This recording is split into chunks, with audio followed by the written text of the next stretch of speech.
네, 안녕하세요. 요즘 시장이 변동성이 엄청 심합니다. 이 변동성이 심한 걸 가지고 단기 매매를 응용할 수 있거든요. 그래서 거기에 대해서 오늘 좀 강의를 해보겠습니다. 오늘은 녹화 방송으로 진행할게요. 자, 먼저 제 슈팅 트레이더에 나온 이 종가 매수 종목을 좀 볼게요. 22일 날 가온칩스 AD 테크놀로지 TLB가 나왔거든요. 자, 보시면 차트 모양은 비슷합니다. TLB 22일이 이날이죠. 급등을 하고 나서 변동성을 먼저 확인을 하는 거예요. 주식에서 우리가 가만히 있는 옆으로 가는 주식을 매매를 하면은 일단 거래도 안 될 뿐더러 체결도 잘 안 되고, 그리고 이 종목이 지루한 움직임을 통해서 다음날 수익을 뭐 줘봤자 1, 2% 이렇게, 또는 1, 2%가 마이너스, 이런 식으로 전개가 된단 말이죠. 그래서 기본적으로 단기 매매는 수급을 확인할 수밖에 없어요. 그래서 거래가 터지고 나서 수급을 확인한 뒤에 그 다음에 이제 종가 매수를 하는 거죠.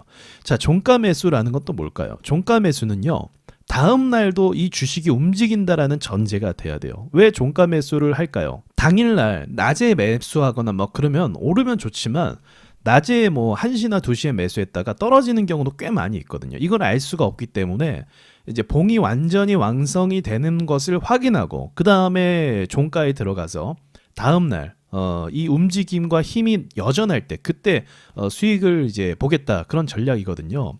그래서 보시면 수익은 기본적으로 났어요. TLB 그리고 가온칩스도 실제로는 이제 보합이긴 했는데 매도 시간에는 AD 테크놀로지 이렇게 다 올랐단 말이에요. 그리고 26일에는요 C사이트 하림 이월드가 발생을 했습니다. 이것도 같은 맥락이죠.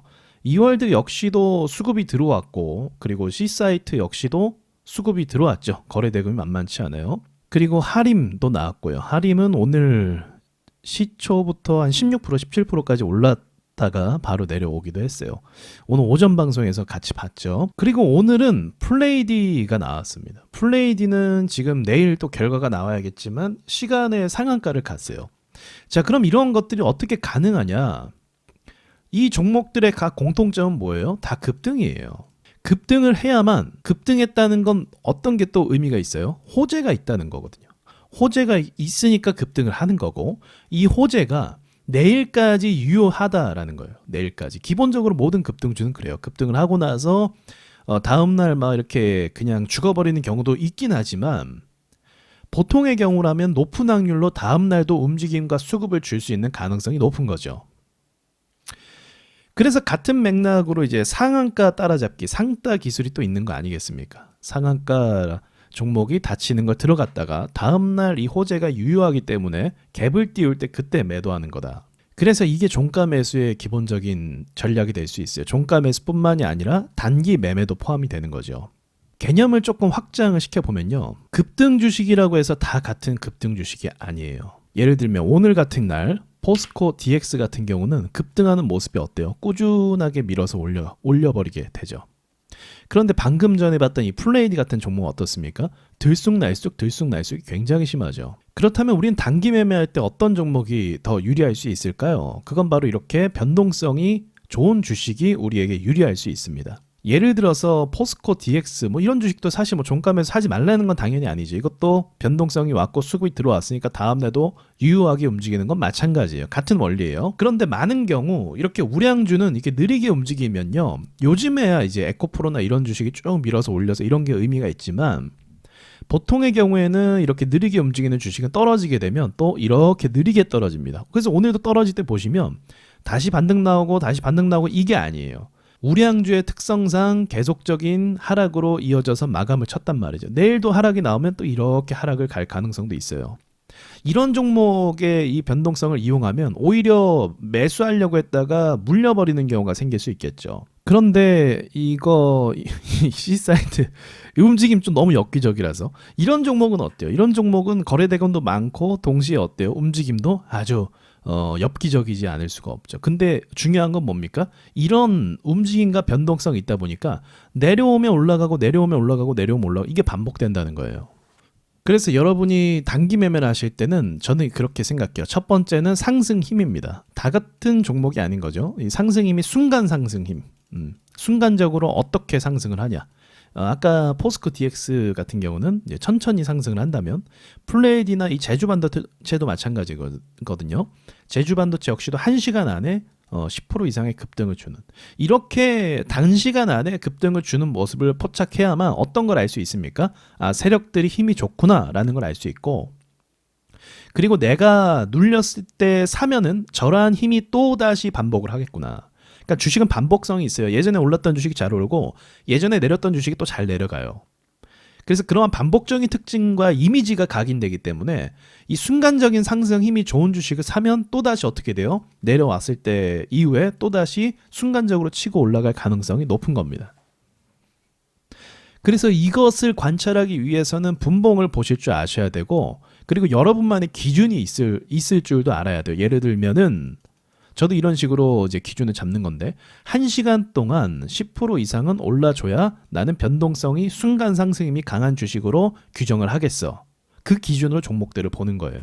근데 확실한 거는 이 기준, 1시간에 10%, 이 기준에 미달이 되면은 이후에도 움직임이 미지근할 가능성이 높다는 거죠.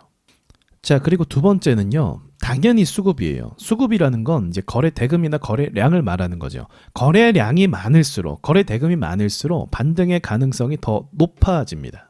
자, 이 종목은 저도 매수를 해봤습니다. 언제 매수를 해봤냐면 정말 이게 이거는 사실 신규 상장 중 굉장히 변동성이 크기 때문에 건드리기가 좀 무섭죠. 근데 여기까지 밀어버린 거예요. 그래서 저는 여기서 사게 됐습니다. 그리고 나서 제가 사고 나서도 마이너스 5% 정도 더 밀었어요. 그런데 저는 이제 올라갈 가능성이 높다라고 판단할 수밖에 없는 게 무엇이냐면, 자, 상승힘이 좋은 것도 중요하죠. 하락힘도 중요합니다. 그래서 이러한 관점으로 이제 급락 종목을 잡는 매매를 하기도 하는데, 또 아무나 그렇게 또 잡아서는 안 되겠지만 얘는 그냥 지나칠 수가 없는 게 이게 한 30%인가 이미 밀려버렸더라고요. 그래서 많은 경우에 종목들이 30%가 당일날 밀어버린다. 근데 이제 이게 악재가 없어요. 악재가 없는 거죠. 사실 DS 단석은 차익 실현 매물이 나오는 거였죠. 악재가 없고, 그리고 제가 아까 거래대금 얘기하다 여기까지 왔는데 얘가 1분 만에 여기서 1000억 이상이 발생을 합니다. 어마어마한 돈들이 DS 단석에 몰리고 있다라는 걸 보여주는 거죠. 그리고 어마어마한 사람들이 여기서 물렸다라는 걸 의미하는 거고요. 돈이 많이 들어오면 일단 기본적으로 어떤 효과가 발생하냐면 시장에서 주목을 해요. 자, 여러분 생각해 보세요. 주목하는 주식이 있으면 돈이 많이 붙으니까 그것을 사람들이 더 살 확률이 높겠죠. 근데 주목하지도 않아요. 거래 대금도 없고 거래량도 없어. 사람들이 관심도 없어. 그런 주식은 돈이 붙고 상승하는 게 좀 어려울 때가 많이 있다는 거예요. 그래서 단기 매매 관점으로는 어쩔 수 없이 필연적으로 두 번째 중요한 근거는 이 수급을 쫓아가는 겁니다. 수급이 곧 재료가 되기도 해요. 그래서 여러분이 단기 매매를 하실 때 이 분봉을 꼭 연구하시면서 분봉에 대한 기준이 있으면은 나름대로 대응이 생기게 돼요. 아까 전에 말한 것처럼 이렇게 떨어질 때 잡는 주식은 리스크가 확실히 있어요. 위험 요소가 있단 말이에요. 그래서 여러분은 그걸 먼저 또 아셔야 돼요. 공부를 싹 하시면서 시장 평균치를 아셔야 돼요. 신규 상장주가 요즘에 정말 최악이죠. 얼마 전에 상장했던 주식도 이틀 만에 마이너스 50% 때렸잖아요. 고점에서부터. 말도 안 되는 상황이 벌어지고 있는데 이것도 마찬가지예요. 마이너스 30%가 떨어지고 있단 말이에요. 그리고 지금 고점에 비하면 또 마이너스 50 됐나요? 근데 높은 확률로 제가 많은 차트를 봤기 때문에 마이너스 30%가 악재를 동반하지 않는 이상, 악재가 동반하면 하한가 다치니까 위험하죠. 이건 건드리면 안 되지만 이건 하한가 가는 게 아니잖아요. 고점 대비기 때문에 전일 종가 대비 하한가가 있는 거지만 이건 하한가 다치는 게 아니란 말이에요. 이 정도 하락이면 어떻게 판단할 수 있다? 야, 이거는 반등이 나올 수밖에 없겠다. 이렇게 가능성으로 파악할 수 있는 거예요. 아무거나 다 잡는 게 아니에요. 그냥 하락한다고 해서 매수하는 게 아니에요. 시장의 평균치를 안 다음에 그 다음 대응을 하는 거예요. 그러니까 종목마다의 이 특이점도 있고 통계를 낼 줄도 알아야겠죠. 플레이디 같은 경우는 여기서부터 한 13% 빠지고 또 한 14% 빠졌다 반등 나왔죠. 여기도 시에 상 나왔지만 14% 빠졌다. 그러니까 이 세력들이 한 요 정도에서 막 흔드는 게 보이는 겁니다. 그러니까 이러한 어떤 교집합을 찾는 것도 연습이 될 수 있겠고, 종목마다 좀 다르기도 하겠지만 그렇게 볼 수 있을 것 같아요. 어떤 종목은 상대적으로 무거워서, 예를 들면은 두산 로보틱스 같은 경우는 고점 대비해서 뭐 하루 이틀 만에 30% 빠지고 이런 종목이 아니잖아요. 무겁고 수급이 더 많이 붙고 있기 때문에.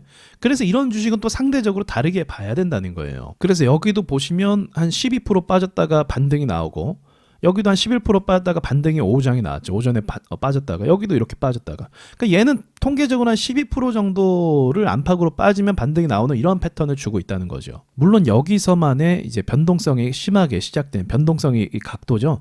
요게 시작된 이후로 이렇게 적용이 되는 겁니다. 그래서 여러분이 분봉을 보시면서 가파르게 상승을 하는지 이런 것들을 자세하게 관찰하시고, 그리고 돈이 충분히 잘 붙는 주식인지를 또 관찰하시고, 그리고 평균치 또 흐름에 대한 이해, 이런 거는 근데 무조건 차트를 많이 봐야 돼요. 그렇게 되면 단기 매매에 좀 관점이 깊게 생길 수도 있고 나만의 원칙과 기준이 생기게 될 수 있어요. 거기다가 기본적으로 지지선 또 저항선 이런 것까지도 참고할 수 있는 거고, 그리고 보조지표 역시도 참고해 볼 수도 있는 거겠죠. 마지막으로 이 말씀 드릴게요. 분봉을 여러분이 단기 매매하면서 보시지 않으면, 일봉만 보면 좀 안 되거든요. 분봉을 보시지 않으면 많은 거를 놓치게 됩니다. 그러니까 분봉을 꼭 보시면서 종목들의 특성과 특색을 보시면 될 것 같아요. 이 분봉을 또 많이 보다 보면 대략적으로 호가가 어떻게 움직이는지도 예상이 돼요. 호가도 움직임의 그 통상적인 움직임이 이 차트에서 다 나타나기 때문에 그런 거죠. 자, 여기까지 말씀드리고요. 다음 라이브 방송 때 뵙도록 하겠습니다.